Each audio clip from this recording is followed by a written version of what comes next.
Friends, चाचा का bioscope welcomes you. दोस्तों, ओरछा पार्ट 1 के अंदर हमने गाइड हेमंत गोस्वामी जी से खूबसूरत जानकारी ली और ओरछा के इतिहास के बारे में जाना, राजा राम मंदिर के बारे में जाना।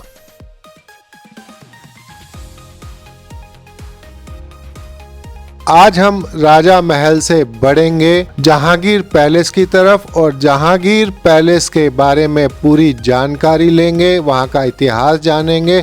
फ्रेंड्स, अगर आप चैनल पर नए हैं तो प्लीज सब्सक्राइब, लाइक, शेयर चाचा का बायोस्कोप और साथ ही लगे बेल आइकन के बटन को प्रेस करना नहीं भूलिएगा। बने रहिए अंत तक, एंजॉय कीजिए जहांगीर महल को। और फ्रेंड्स, आगे के एपिसोड्स में आपको बहुत कुछ ओरछा के बारे में जानने को मिलेगा। इमेजिन करिए जब ये अपने चार्म में रहा होगा, कितना सुंदर लगता होगा। होती है सर, कई बॉलीवुड हॉलीवुड मूवीज की शूटिंग हुई है यहाँ। जी, मणिरत्नम की फिल्म आई थी रावण, जिसमें अभिषेक बच्चन बीरा बने थे, वो हुआ। कैटरीना कैफ का एड यहाँ पे शूट हुआ, रस की होली वाला एड। अभी PS2 की शूटिंग यहाँ हुई थी, ऐश्वर्या राय जी आई थी यहाँ। तो कई हॉलीवुड और बॉलीवुड मूवीज यहाँ, छोटी छोटी वेब सीरीज तो काफी होती रहती हैं। मध्य प्रदेश जो है हमारा अभी मोस्ट फिल्म फ्रेंडली स्टेट का दर्जा मिला है। सबसे ज्यादा फिल्में मध्य प्रदेश में शूट हो रही हैं अभी हाल फिलहाल में। प्रमोट करने वाले शासन और उनके अधिकारी हैं जो अच्छी तरह से रख रखाव प्रमोशन कर रहे हैं, टूरिस्ट आ रहे हैं, रेवेन्यू। ये ओरछा का जहांगीर महल है। जहांगीर जो था अकबर का बेटा सलीम। कहते हैं कि सलीम और अनारकली की जो लव स्टोरी है, अकबर ने जब अनारकली को मरवाया तो सलीम अपने पिता अकबर से विद्रोह करके, रिवोल्ट करके आगरा छोड़कर इलाहाबाद प्रयाग में आ गए। उसी समय अकबर के दरबार में एक मंत्री थे अबुल फजल, अकबरनामा, आईने अकबरी, वो एक पोएट थे। अबू फजल चाहते थे कि मैं सलीम को मार दूं और मैं बादशाह बन जाऊं। देखिए, होता है जब घर में समस्या चल रही हो तो उसका फायदा तीसरे लोग उठाते हैं। अबुल फजल ने उसको फॉलो किया with a huge army. But Prayag जाने के लिए अबुल फजल को ये बुंदेलखंड का बॉर्डर क्रॉस करना था। तो अबुल फजल ग्वालियर तक तो आ गया अपनी आर्मी के साथ, मगर ये राजा जो थे बीर सिंह, इन्हें पता चला और बीर सिंह ने अबुल फजल से युद्ध किया। अबुल फजल का सिर काटा और कटा हुआ सिर लेके इससे सलीम को गिफ्ट किया कि ये तुम्हारा दुश्मन था जो तुम्हें मारना चाहता था। तो सलीम और ये जो बीर सिंह थे ओरछा के राजा, ये काफ़ी अच्छे दोस्त बन गए जब से। और जब सलीम जहांगीर बना, बादशाह बना, तो फिर उनके सम्मान में ये वाला पैलेस बनवाया गया। इसको बनने में 22 साल लगे। 1605 से 1627 इसका निर्माण टोटल 22 साल में हुआ। मगर कैन यू बिलीव और गेस कि ये कितने दिन के लिए यूज हुआ? एक दिन भी नहीं रहे शायद। नहीं सर, ये लिखा है जहांगीर आया और केवल एक रात यहाँ रुका।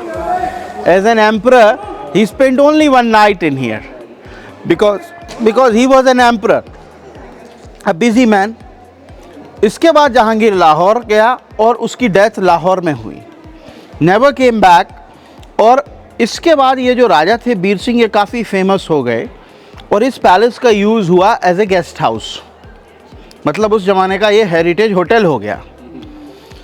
दूसरा इसका अट्रैक्शन जो है, इसका आर्किटेक्चर है। जैसे ये हाथी वगैरह आप देखोगे, ये हिंदू आर्किटेक्चर को रिप्रेजेंट करते हैं, राइट। हाथियों के ऊपर जो है non living geometrical pattern design बनी है, ये इस्लामिक आर्किटेक्चर को रिप्रेजेंट कर रहा है। इस महल का जाली वर्क जो है पूरा, ये अगेन इस्लामिक वर्क को रिप्रेजेंट कर रहा है, for the ladies to look out. और देखिए, यहाँ दो तरह की डोम बनी है सर। ये जो प्लेन डोम है, जहाँ पे ये दो लोग खड़े हुए हैं, प्लेन डोम, ऑनियन शेप जिसको अपन कह सकते हैं, ये मुस्लिम हो गया। और धारीदार डोम कॉर्नर में जो बने हैं, इनको गार्लिक शेप डोम कह सकते हैं, ये हिंदू हो गया। ये मिक्सचर है, दोस्ती का मिक्सचर है, हिंदू और मुस्लिम दोस्ती। और देखिए, प्लेन डोम आपने काफ़ी देखी होंगी, बट कभी नहीं देखा होगा कि प्लेन डोम के ऊपर एक कमल का फूल आ रहा है। ये देखिए, प्लेन डोम के ऊपर ये कमल का फूल आ रहा है। देखिए, ये प्लेन डोम है पूरा और ये कमल का फूल आ रहा है। तो ये रिप्रेजेंट करता है कि उस ज़माने में इनकी दोस्ती कितनी गाढ़ी थी। इस महल में जो है आप पाएंगे 236 कमरे हैं। There are 100 room in the basement. for the servants and soldiers. 100 rooms are here for haram और 36 कमरे इसके चारों ओर हैं। बीच में ये पूल था और चारों तरफ डेकोरेटिव वाटर बॉडीज बने थे। इस पैलेस का जो कलर था वो था पेल येलो कलर, और अभी भी आप देखेंगे इसमें कुछ ब्लू और ग्रीन सिरेमिक का काम हुआ पड़ा है। देखिए कुछ ये लैपिस लजूली और टर्कोइज वर्क आपको दिख रहा होगा, देखिए यहाँ भी दिख रहा होगा। तो ये पूरा डेकोर था। इस महल में जो अपन आए थे बेसिकली वो इसका पीछे का दरवाज़ा है, बैकयार्ड। इसका फ्रंट डोर यहाँ पे है, ईस्टर्न डायरेक्शन में है। आइए इसका मेन गेट देखने चलते हैं। केवल 5 स्टेप हैं, फिर अपन नीचे आएंगे and then you will have some time to go around in here. ये 2 बालकनी यहाँ बनाई, एक राजा के डांस देखने के लिए, एक रॉयल गेस्ट कोई आता है तो वो वहाँ बैठ के इन बालकनीज में डांस देख सके।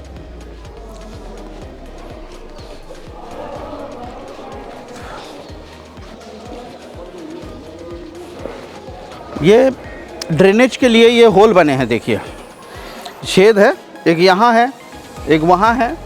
कोई भी यहाँ जैसे बारिश का पानी आंगन में गिरता है तो वो इन होल्स की हेल्प से नीचे सीधा बेसमेंट में चला जाएगा।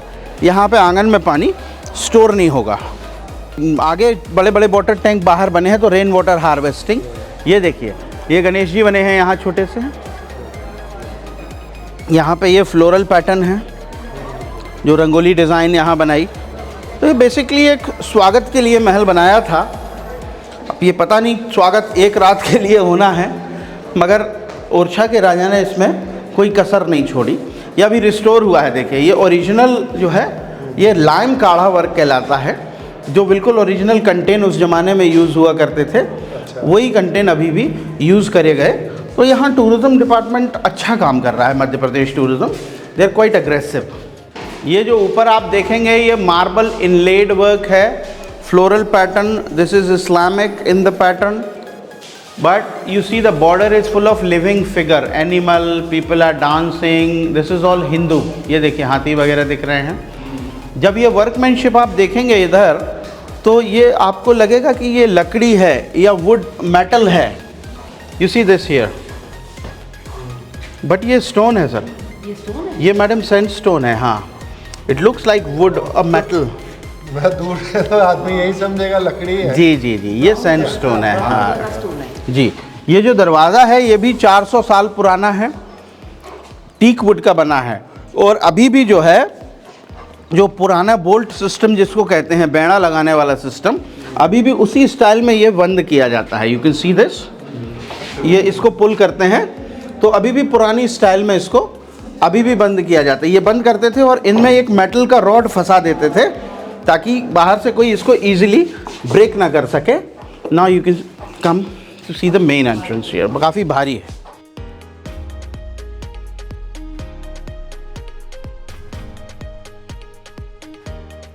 You see the view over here, quite stunning view। ये सामने जो आप बिल्डिंग देख रहे हैं ये था ऊँट खाना, the camel stable। मुगल्स जो थे वो लगेज कैरी करने के लिए अपने ट्रांसपोर्टेशन में कैमल्स का यूज़ करते थे।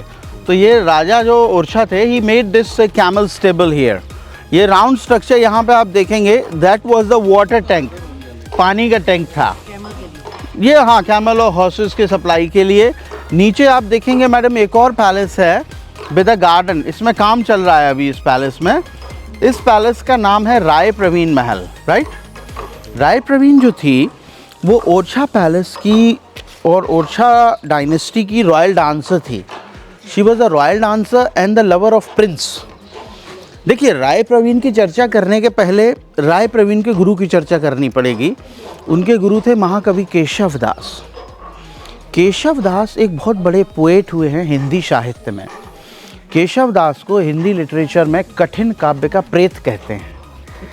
मतलब his literature was so difficult that nobody can understand easily. और उनके बारे में एक कवित्त है, कहते हैं कि सूर सूर तुलसी शशि उडगन केशव दास, अब के कभी खग्योत सम जहता है करत प्रकाश।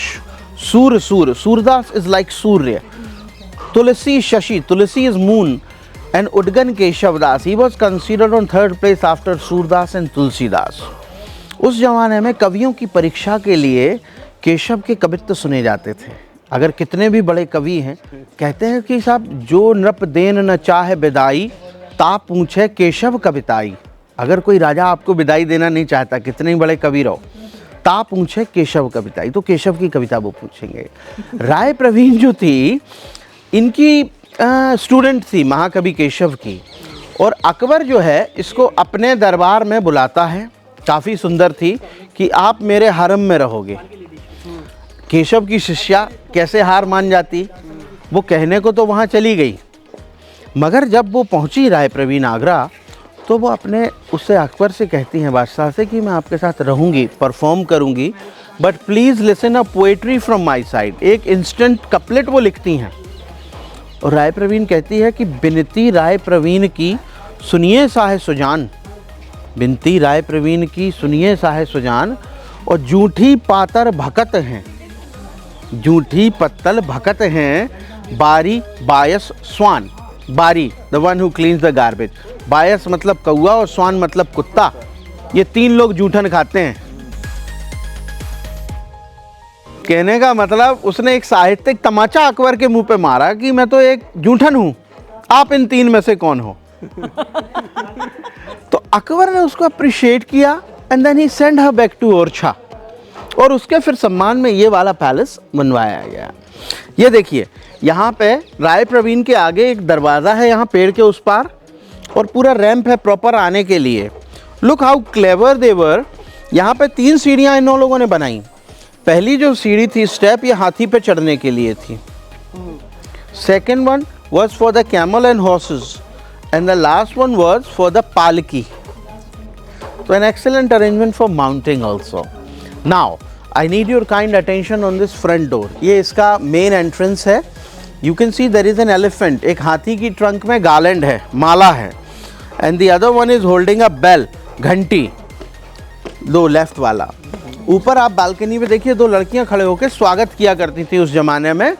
और ये जो है ओपन विंडो के, जो ओपन विंडो है, ये नाम डिस्प्ले करने के लिए थी कि आज कौन आ रहा है। उसके जस्ट नीचे आप देखिए गणेश जी बने हैं बिल्कुल सेंटर में, रिद्धि और Siddhi on the both side. Then they have elephant, peacock, parrots, toran. ये हिंदू स्टाइल ऑफ आर्किटेक्चर हो गया। But the carving of sandstone and flower crafting of limestone, ये पूरा इस्लामिक आर्किटेक्चर हो गया। ये जो दरवाज़ा है, ये भी 400 साल पुराना है। अब इधर आप दाएं बाएं देखेंगे पैलेस में, तो ये जो आप आर्चेस देखेंगे, हर खिड़की अलग डिज़ाइन है। मतलब अगर यहाँ 20 खिड़कियाँ बनी हैं तो 20 डिफरेंट पैटर्न आपको मिलेंगे। It shows the excellency of Bundela architecture. ऊपर आप इसके देखेंगे डक्स बने हैं, ये हिंदू हो गया। नॉन लिविंग फ्लोरल पैटर्न जो है, ये इस्लामिक इन्फ्लुएंस हो गया। और ऊपर चलिए तो ये देखिए, अभी भी सिरेमिक का काम इसमें हुआ पड़ा है। देखिए ये फ्लोरल डिज़ाइन दिख रहा है आपको। इधर चलेंगे बालकनी से होते हुए और आगे की तरफ, तो ये वाइन की बोतल आपको दिखेगी, ये देखिए। तो ये सब पूरा उसी स्टाइल में ये डेकोर था, मिक्स था मैडम। हाँ, हिंदू मुस्लिम आर्किटेक्चर था। ये डांसर का महल है सर, राय प्रवीण का महल है जी। वो वाला जा सकते हैं, उसमें जा सकते हैं, बट मेन हाईलाइट ये दोनों पैलेसेस हैं। और उसमें अभी गार्डन बन रहा है, तो जब गार्डन कंप्लीट हो जाएगा फिर तो उसको पहले देखेंगे, इसको बाद में देखेंगे। तो ये इस महलों के बारे में जानकारी है।